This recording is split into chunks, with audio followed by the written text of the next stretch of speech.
Today, a story that everyone tried to sweep under the rug that's been hidden in what appears to be the most remote corner of the planet. But the truth will out. A story about how respected people, organizations, and even the church help the most inveterate criminals to escape responsibility for their crimes, and who they hid on a remote island in the depths of Argentina. Since you're sure Hitler died here in Bariloche, maybe you also know where he died. Yes, he died in Paraguay on February 9th, 1971. You can't film here, it's private territory. These incredible idyllic spots are possibly concealing the greatest secret of the 20th century. The official version is that Hitler took his own life on April 30th, 1945, having realized he was losing the Second World War.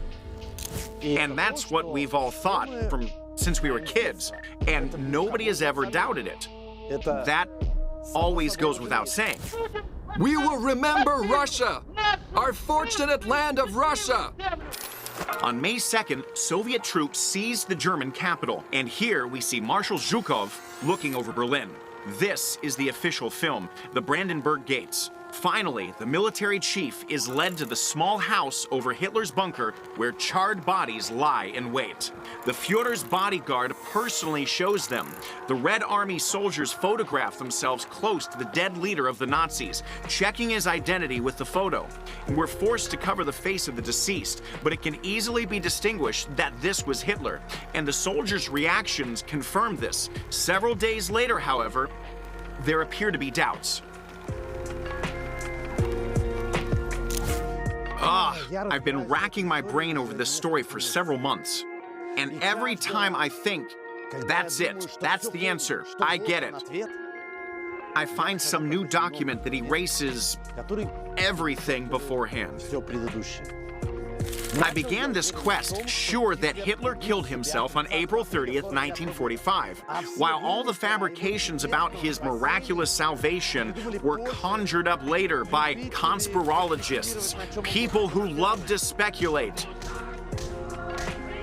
At that point, I wasn't aware that the first rumors of Hitler's survival had been sparked by the marshal of the Great Victory himself, Zhukov. Here's the Izvestia newspaper from June 10th, 1945, detailing a press conference between Zhukov and prosecutor Wyszynski in Berlin. And I quote, "The journalist question, do you have any idea or any opinion regarding what happened to Hitler?" Zhukov replied, "It's a very mysterious situation. We know from the diaries we found belonging to the adjutants of the German commander-in-chief that 2 days before the fall of Berlin, Hitler married the German film actress Eva Braun. We didn't find a corpse identified as Hitler's. I can't say anything definite regarding the fate of Hitler. He may have flown out of Berlin at the very last moment, as flight paths would have certainly allowed him to do so." Later, at the Potsdam Conference, Stalin proposed that Hitler was hiding in Spain or Argentina, hinting that Britain and the US were sheltering him.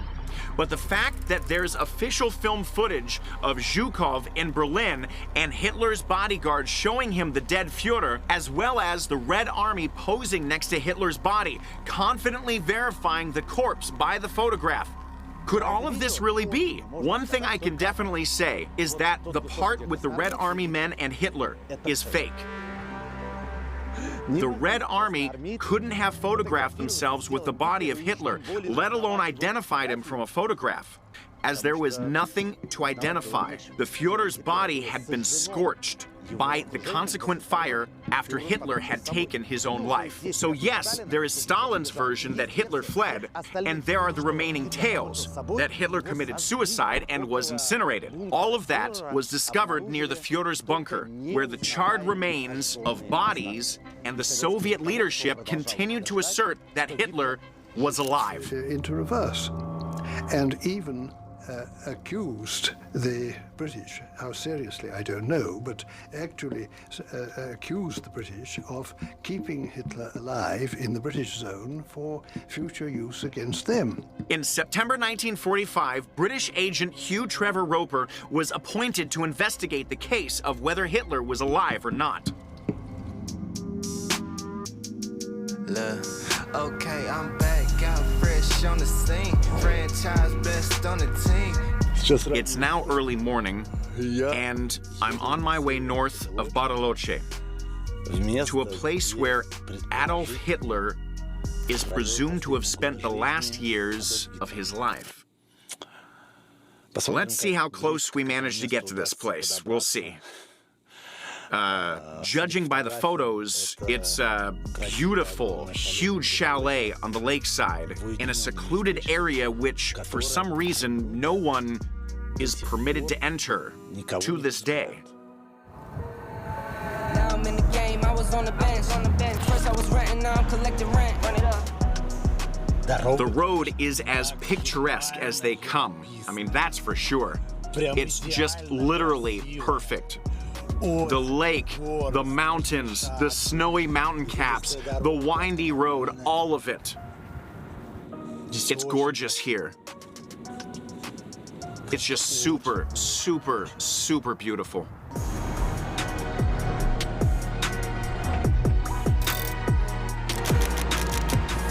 I reported that he was dead, that his body had been partially at least burned, that it had been buried probably in a shell hole in the garden of the Chancery. The Brits decided that the Soviets' declaration about Hitler's survival was part of a disinformation campaign aiming to blacken the West's reputation. And there was some logic to these thoughts. While the Soviets, Brits, and Americans rejoiced after their victories, fraternizing together and building plans for a life of peace, the leadership of these countries realized this was only the beginning of a new war, a cold one. Less than a year later, Churchill would give his Fulton speech, proclaiming the war had begun. In the Baltic, to Trieste in the Adriatic, an iron curtain has descended across the continent.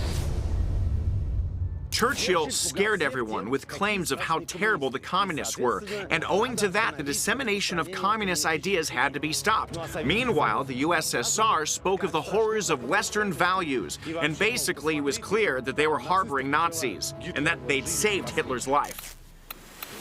In 1968, the Soviet Union finally acknowledged that Hitler had taken his own life.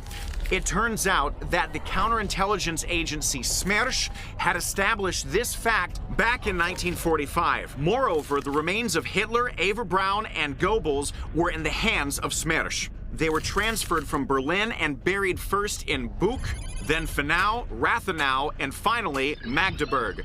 After the collapse of the USSR, the FSB published this document here. The head of the KGB, Andropov, announces that since 1946, the bodies of Hitler, Braun, and Goebbels have been on the territory of a military town in Magdeburg, part of the GDR. Andropov proposes, I quote, confiscating the remains and destroying them by incineration. Brezhnev passes the resolution of agreement. That means that all of Stalin's words about Hitler's fleeing were pure acts of disinformation to demonize the West. To this day, a piece of Hitler's skull, along with his teeth, are housed inside the case archives in Moscow as incontrovertible proof that he's dead. Period. Meanwhile, all the discourse about Hitler fleeing with the aid of Nazi patrons in the West, that was all propaganda. And then appeared the submarines in Argentina. Vessels have been discovered which are presumed to be submarines belonging to the Nazis. I'll ask the cameraman to show you. You might see behind my back that gigantic vessel, there on the horizon. This vessel is the base of operations for exploring the seafloor, where a German World War II submarine is presumed to have been found. What's interesting, that in Argentina's naval archives, there's no mention whatsoever of this submarine's existence, of it ever even arriving here. Not at all. It has been conclusively established that the submarine was part of the Nazi fleet. It transported the German High Command, the Nazis, to their refuge on Argentinian territory. The story of the Second World War can be changed due to the finds made here. Such a submarine could have housed approximately around 70 or 75 Germans seeking refuge. Investigators presume that Hitler arrived on the submarine found in Argentina. At least 2 German submarines were found on the coasts of Argentina, which had moored here soon after the end of World War II. The exact manifest of who it had on board is unknown. Okay, so now that means Stalin definitely pointed at Argentina as the place where Hitler had presumably taken flight. And all of this is confirmed, which means someone was truly sheltering Hitler. But wait. But how then? I mean, there's the skull and the teeth, and that's it. That's incontrovertible proof. Case closed. But in 2009, British scientists decided to take Hitler's skull for examination, and they performed a genetic analysis on it, and everything there checked out. All good. Save for one small detail. Hitler's skull proved to be female. They decided not to perform a genetic examination on the teeth, which still hasn't been done to this day. We know these are Hitler's teeth thanks to the comments made by his dentist when under interrogation by Soviet counterintelligence. Historian Abel Basti lives in Bariloche and for many years has been searching for traces of Hitler in Latin America. He's confident the Fuhrer lived here for several years, close to Basti's hometown. There's no genuine documentation of Hitler's death, as his body was ultimately never identified. Even in post-war Germany, which was in theory no longer Nazis, he wasn't formally considered dead until 1956. More than 10 years after the war. And in the end, a resolution was passed that Hitler had presumably died since his body was proving impossible to find. In other words, if we look at this from a legal standpoint, between 1945 and 1956, Hitler wasn't deceased. He was alive because there was no evidence of his death, no post-mortem performed, and no proof that he died. Besides, and this part is important, in this period, no legal charges were brought against Hitler. No case was opened concerning his capture, nor was any order issued for his arrest.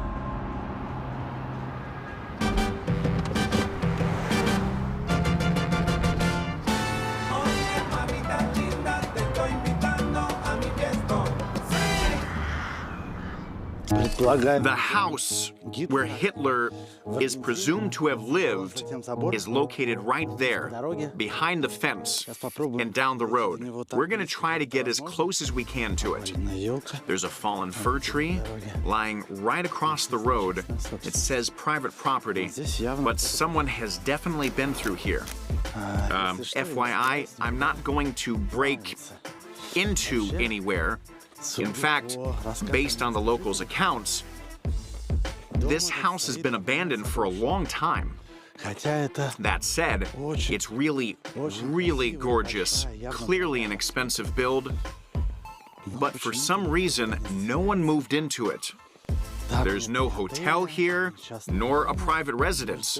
Meanwhile, check it out. Cars have clearly driven here, and the road is clean too, and there are tire tracks.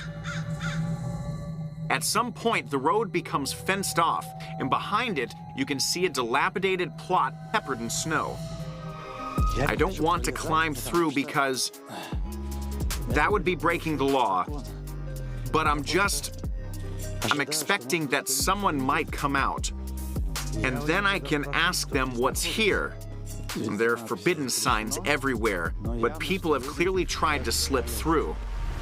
I decided to take a bird's eye view of things.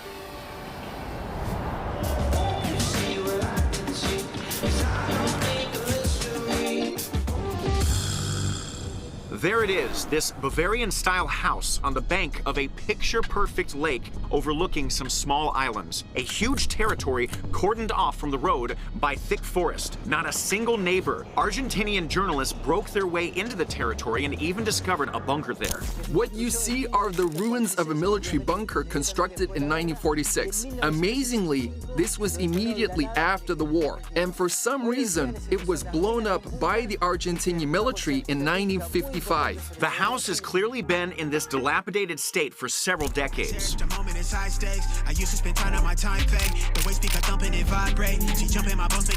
Suddenly, I noticed from above another entrance into the territory, so I headed there. Attempt number 2 to get into the presumed chalet of Hitler. I think I found another entrance, so we're gonna check it out. Okay, so long as I don't get arrested.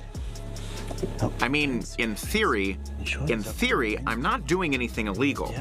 I'm not climbing through the fence. I'm not breaking the door down. Wait a second, what's that? Oh, I need to strap in. I'll even strap in, so I'm not breaking the law.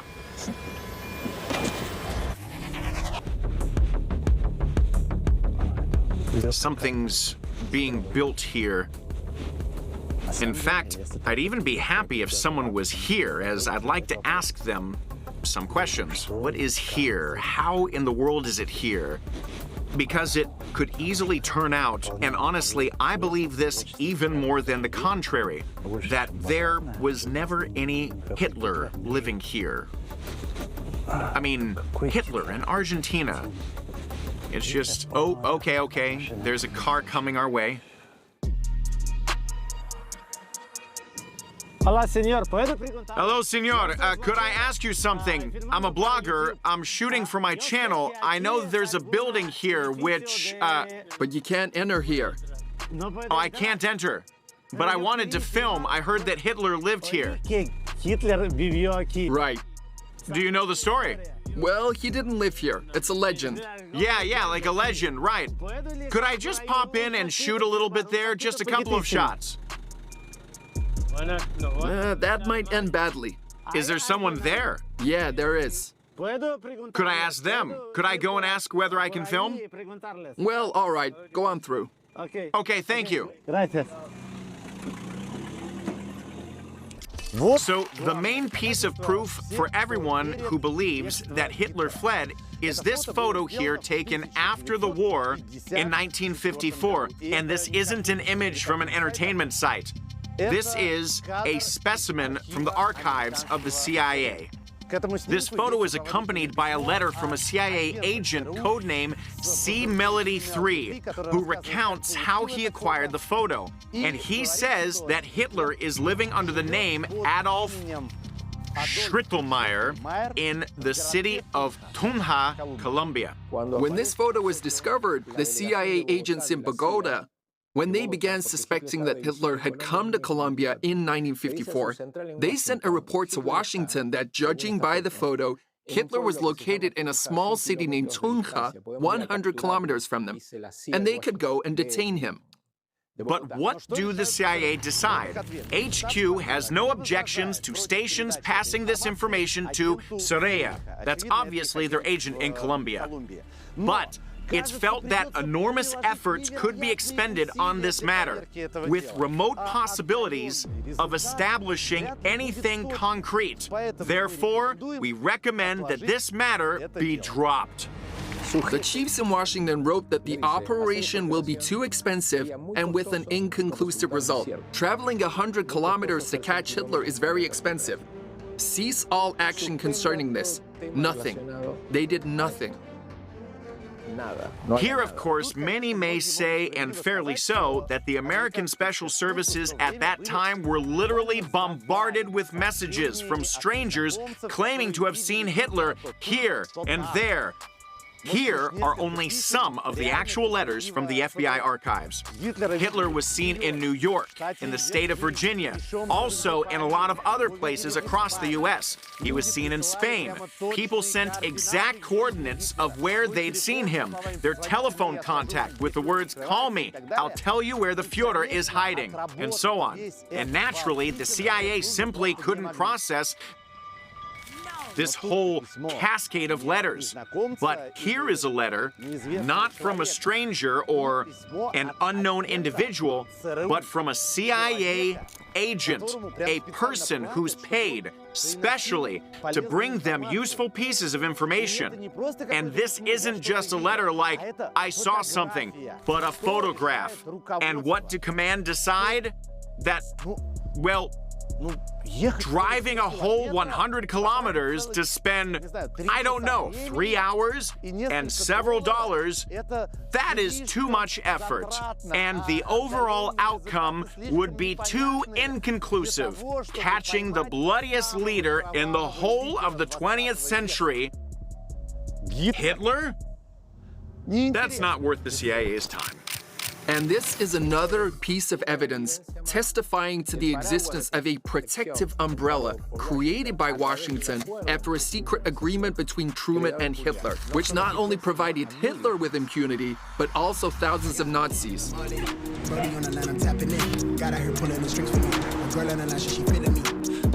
Here in this very spot, Sam Donaldson caught Pripke.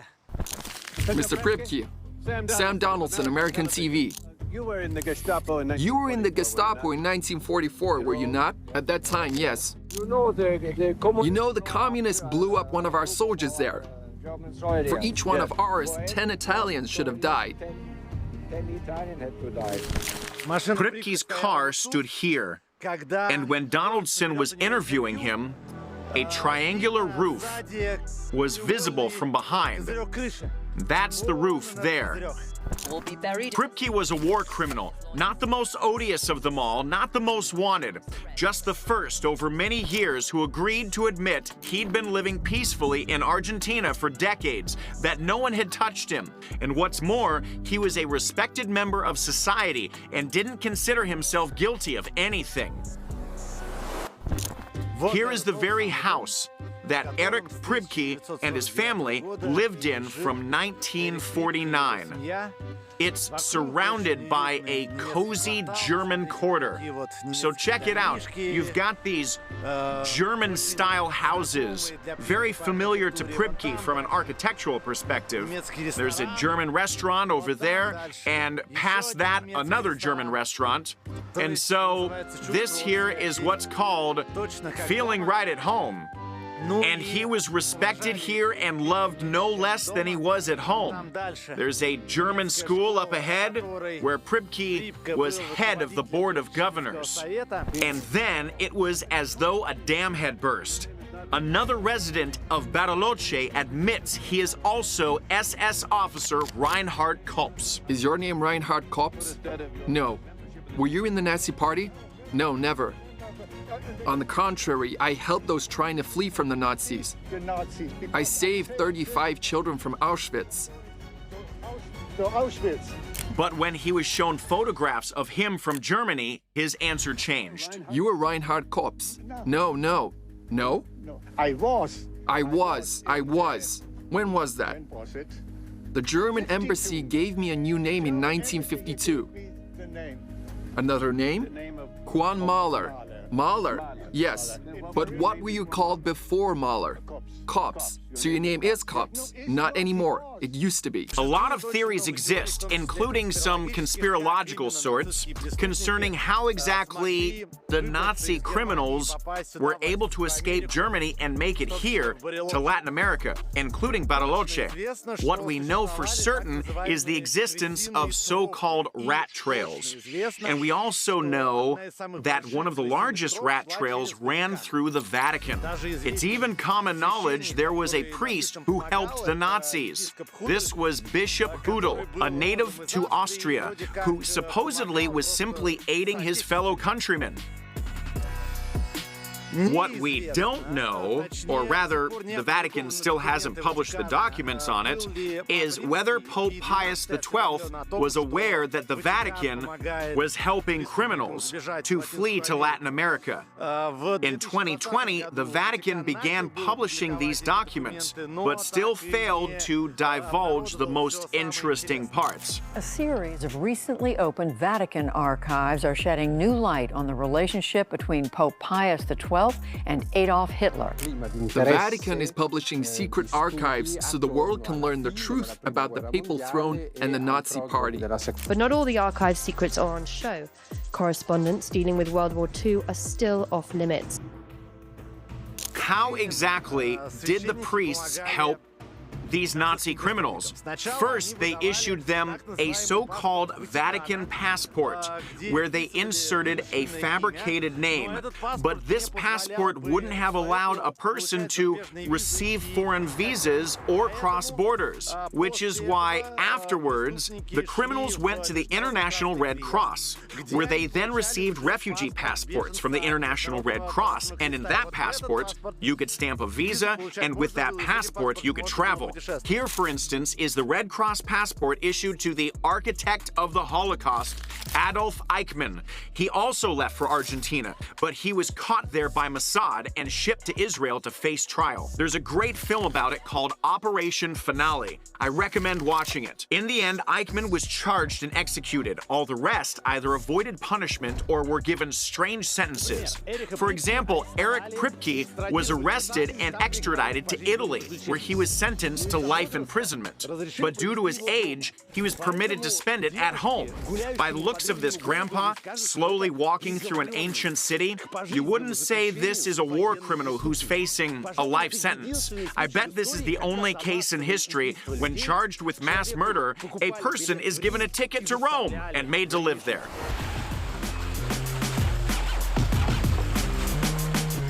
We're approaching the gates. They're also basically open. So, yeah, let's take a look.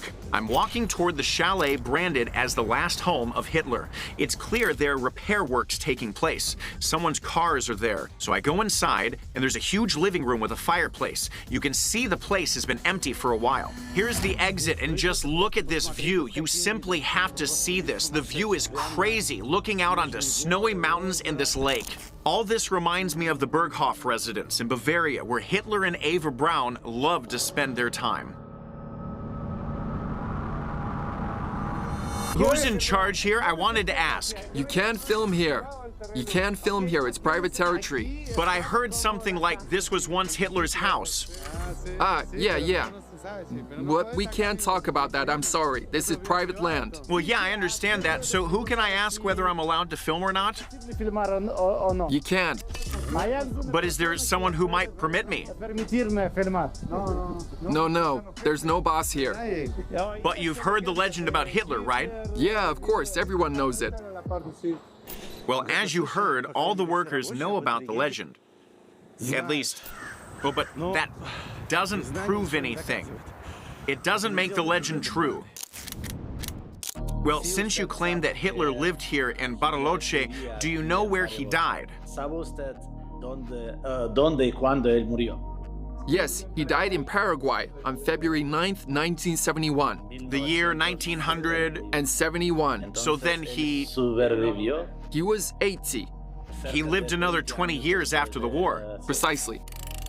I wanted to tell you this story not because I was trying to expose anyone. Ultimately, everyone in this story has either already been exposed or they're dead. But I wanted to show you that justice in our world is a complicated thing, and sometimes unattainable.